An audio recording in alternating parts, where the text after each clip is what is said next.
Seja muito bem-vindo a mais uma aula de Power BI. Meu nome é Karine Lago e hoje vamos comentar sobre uma novidade inserida no Power BI chamada barra de erros. E primeiro você vai aprender sobre o seu conceito, porque essa não é uma exclusividade do Power BI. Na verdade, é uma técnica utilizada principalmente na estatística e outras áreas que realizam medições e pesquisas. Ela é utilizada para representar a variabilidade de dados, principalmente quando essa medição tem alguma incerteza. Por exemplo, em uma pesquisa eleitoral. Sempre quando estamos vendo um jornal, eles falam que tem uma margem de erro. É justamente essa margem que queremos representar graficamente. Então vamos aqui para o meu computador, onde eu estou com o Power BI em branco, mas já com alguns dados aqui na direita importados. Como essa novidade foi implantada em março de 2022, é necessário que você tenha, no mínimo, essa versão do Power BI, que pode ser baixado gratuitamente lá no site da Microsoft. E se você estiver vendo esse vídeo logo depois de sua publicação, também certifique-se que você já tenha habilitado essa funcionalidade lá nas opções. Então aqui em Arquivo, depois Opções e Configurações, Opções. Ao clicar aqui, teremos um menu de recursos de visualização, que é esse, onde eu já habilitei a barra de dados. E aí ela vai aparecer para você também. Se você estiver vendo esse vídeo do futuro, esse procedimento não será necessário. Eu vou clicar em OK e agora vamos analisar a funcionalidade a fundo. E primeiro eu vou te apresentar os dados. Então aqui na guia de dados, vou abrir a pesquisa inicialmente e vamos supor que nós temos dois candidatos aqui e uma pesquisa eleitoral está sendo feita em várias datas e o resultado da aceitação desses candidatos são representados nessa coluna daqui. Só que também existe uma margem de erro mínima e máxima, que é aquela variação para cima ou para baixo. E aqui dentro desses dados, eu estou representando com números absolutos. Ou seja, essa funcionalidade, por enquanto, ainda não aceita valores percentuais. Então eu coloquei uma margem de erro mínima de -5, ou seja, para baixo, e também de +5. Agora vamos representar esses dados lá no Power BI. Eu vou voltar aqui no relatório e, por enquanto, a barra de erros é implantada apenas em gráficos de linha. Com certeza, a Microsoft vai fazer uma ampliação no futuro para colocar em gráficos de coluna, já que eles são bastante utilizados. Agora, vamos selecionar esse gráfico de linha, vou expandi-lo por todo o meu relatório e vou trazer do meu campo de pesquisa algumas informações, como o candidato para legenda e depois a data para o eixo. Com esses dois dados aqui, o próximo vai ser avaliar quais são os valores que cada um desses candidatos tiveram nessa pesquisa. Eu não vou fazer nenhuma medida por enquanto, vou simplesmente puxar da pesquisa para os valores, já que eu sei que eu tenho apenas um dado para cada data e que meus candidatos estão organizados para viabilizar apenas puxar esses valores para cá. Eu já vejo que, por exemplo, o candidato 2, que é representado por essa linha de cima, ele está bem superior em relação ao candidato 1. Só que o que nós ainda não analisamos é que existe uma margem de erro nessa pesquisa, que é para -5 e +5. Portanto, vamos inseri-las diretamente no nosso gráfico, utilizando a nova funcionalidade do Power BI. Selecionei o gráfico, depois vamos nessa lupa daqui de cima para colocarmos algumas análises adicionais. Então, cliquei sobre ela, a barra de erros vai estar aqui embaixo. Se você não estiver vendo essa barra de erros, você pode estar com o gráfico errado selecionado, por enquanto apenas linhas funcionam, ou então com uma atualização antiga do Power BI e também pode não ter habilitado os recursos de visualização, que são aqueles que estão em beta, então fique atento a isso. Vou expandir essa barra de erros e por enquanto ela está desabilitada. Vamos habilitá-la clicando nesse botãozinho e eu não vejo nada ainda porque precisamos colocar um limite superior e outro inferior, que vai ser exatamente essas margens de erro que eu te mostrei anteriormente. Então, primeiro eu vou trazer a margem de erro máxima para o limite superior e, posteriormente, a margem de erro mínima para o limite inferior. Como eu sei que eu tenho apenas uma linha para cada data e candidato, eu vou deixar com essa soma aqui mesmo. Mas, dependendo do formato dessa tabela e como esses dados foram coletados, talvez seja interessante colocar uma média. Mas aí é uma avaliação individual do dado que você tem. Se analisarmos nesse gráfico, a barra de erros ficou lá embaixo. Isso porque, por padrão, ela está com valores absolutos, ou seja, ela tem o número 5. Eu não sei se você lembra quando eu mostrei os dados. Aqui nós temos 5 para baixo e 5 para cima. Só que o montante dos nossos dados é muito superior. Nós temos 36, 40, 59. Então, para que isso funcione corretamente no nosso gráfico, essa análise é realizada de forma relativa. Ou seja, eu quero que, a partir desse número daqui, que nesse caso é 45, eu coloque 5 para cima e 5 para baixo.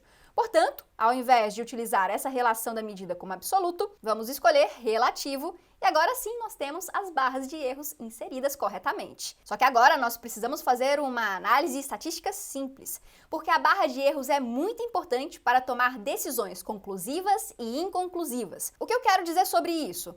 Quando as barras de erros se sobrepõem, como nós estamos vendo nesse caso, quer dizer que eu não posso ter uma conclusão de que o candidato 1, que é esse de baixo, está realmente inferior ao candidato 2, porque pela margem de erro, o candidato 1 poderia ter até esse valor e o candidato 2 poderia ter até esse. Ou seja, nesse caso, o candidato 1 pode até ganhar nessa pesquisa eleitoral se considerarmos a margem de erro. Temos também outras situações semelhantes, que nesse caso vão dar empate em todos esses dois, e tem mais um aqui, e as barras de erros são principalmente importantes nesses casos. Mas também temos outros que são conclusivos aqui, como por exemplo, apesar dessa faixa ser bastante longa, ela está muito distante do candidato 1. Então eu posso dizer que, apesar da incerteza desses dados, que é normal em uma pesquisa estatística, o candidato 2 está muito mais suscetível a ganhar em relação ao candidato 1 nesse estágio específico. Esse conceito que eu te expliquei sobre as barras de erros, inclusive, é muito utilizado como brincadeira na estatística,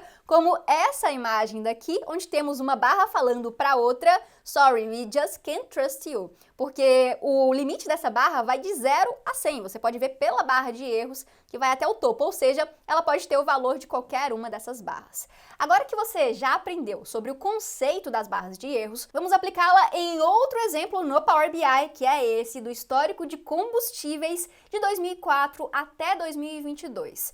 Nesse gráfico de linha, nós temos representados o valor de etanol hidratado e gasolina comum, e aqui eu fiz um filtro para não ficar com um limite muito grande histórico das variações de preços que nós pagamos nos postos quando vamos abastecer o carro. Então, eu vou voltar aqui para 2020 até 2022, porque eu quero explorar as barras de erro com você aplicada a outra situação, que será a seguinte. Eu vou te mostrar os dados que eu tenho, que estão aqui. Vou selecionar combustíveis. Temos no total 2 milhões de linhas e a seguinte estrutura de organização desses dados. Eu vou um pouco mais para a direita. Nós temos o preço de revenda, depois um preço mínimo de revenda e um preço máximo. Eu quero representar essa variabilidade desses dados lá no gráfico de linha. Nesse caso não é um erro, mas a barra de erros pode ser utilizada para mostrar essa variação. Então, vou voltar aqui no nosso relatório, meu gráfico ele já está construído, então agora vou clicar nesse painel de análise, lá embaixo na barra de erros, vamos expandi-la, e agora eu quero colocar um limite superior e inferior, que são aqueles que eu te mostrei, que inclusive, nesse caso, eu já tenho uma medida criada aqui de preço mínimo, fazendo uma média daqueles preços que eu te mostrei, e também um preço máximo. E é isso que eu vou colocar aqui na barra de erros. Então, o limite superior vai ser o preço máximo, o limite inferior vai ser o preço mínimo. Agora eu vou habilitá-la e teremos esse resultado. Lembrando que os meus preços máximos e mínimos estão em valores absolutos, ou seja, muito próximos da média de revenda. Não é simplesmente pontos percentuais ou variação relativa. Por isso, estamos utilizando a relação da medida absoluta.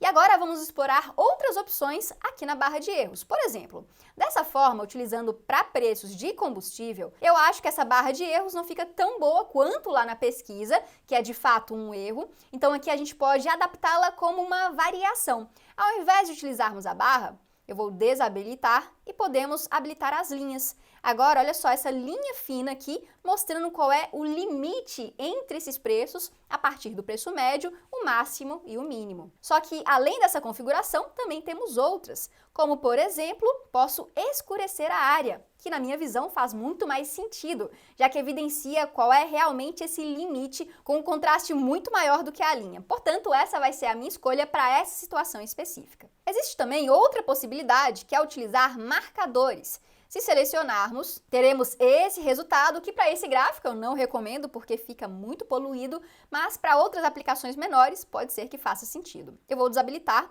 e agora vamos ver a última funcionalidade, que é a dica de ferramenta, que é muito importante nesse caso, já que quando eu passo o mouse sobre esse ponto, vamos analisar essa dica de ferramenta aqui. A linha roxa é a gasolina, portanto, ela está sendo mostrada com a barra de erros, onde, por padrão, a média do preço em julho de 2021 era 5,72 e temos um superior de 0,16 para cima ou então 0,14 para baixo. Esses valores estão sendo mostrados de forma relativa, porque esse é o padrão que temos aqui na barra de erros, mas eu também posso mudar. Ao invés de relativo, eu quero absoluto. Então, cliquei, agora vamos posicionar lá novamente. Vou tentar deixar no mesmo ponto aqui, não sei se era esse, 5,72, o superior 5,88 e 5,58. Ou seja, são realmente os preços dos combustíveis. E também podemos colocar relativo percentual ao invés do numérico. Selecionei, a diferença vai ser essa daqui. Ao invés daquele 0,16, nós temos 2,92% superior em relação à média, que é essa linha mais grossa aqui. E o limite inferior, menos 2,6%. E chegamos ao fim dessa aula, onde você aprendeu o conceito e a prática sobre as barras de erros. Para eu saber que você assistiu até aqui, comenta aqui embaixo o hashtag tá caro em relação ao preço da gasolina nos dias atuais. Tá simplesmente um absurdo. Também me fala se você já tinha utilizado as barras de erro e se gostou dessa aula. E como sabem, se você realmente gostou, não apenas comente, mas deixe seu like, se inscreva no canal, pega o link desse vídeo, passa para todos os seus colegas também aprenderem. Eu vou ficando por aqui, nos vemos nos próximos vídeos, um grande abraço e tchau, tchau!